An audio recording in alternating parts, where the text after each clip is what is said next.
মহারাজ, আমরা যে খুব গরিব, আমাদের তো দুঃখ কষ্ট দেখার কেউ নেই। কে বলেছে কেউ নেই? আমি তো আছি নাকি এই রাজ্যে?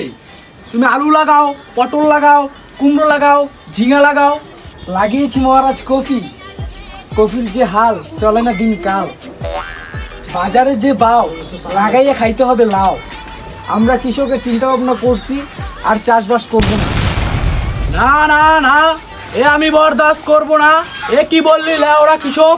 আমার রাজ্যে চাষ করবি না মানে তুই আমার রাজ্যে থাকতেও পারবি না। জল্লাদ, চাবুকটা কোথায়? জল্লাদ হাজির। করেন মহারাজ। এই লেওরা কৃষক কি বলে? আমার রাজ্যে থাকবে, আমার রাজ্যে ঘুমাবে এবং কি আমার রাজ্যে হাগা মারবে। এই লেওরা কৃষক নাকি আমার রাজ্যে চাষাবাদ করবে না। চাবুকটা কোথায়? আজ্ঞে মহারাজ। সেনাপতি কোথায়?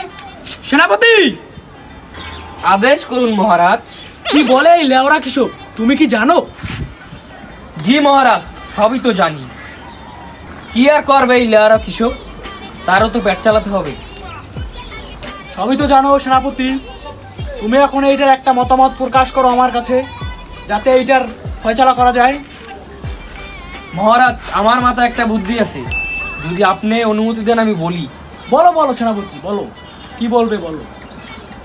শোনো লেয়ারা কৃষক, কালকে থেকে তুমি চুরি করবে। না না না সেনাপতি, আমার রাজ্যের প্রজারা চুরি করবে? না না না, এ হবে না সেনাপতি। কেন মহারাজ? রাজ্যের রাজা চুরি করতে পারলে প্রজারা কেন পারবে না? না না সেনাপতি, আমার রাজ্যে আমি যা মন চাই তাই করব। আমাকে নিষেধ করবে কে?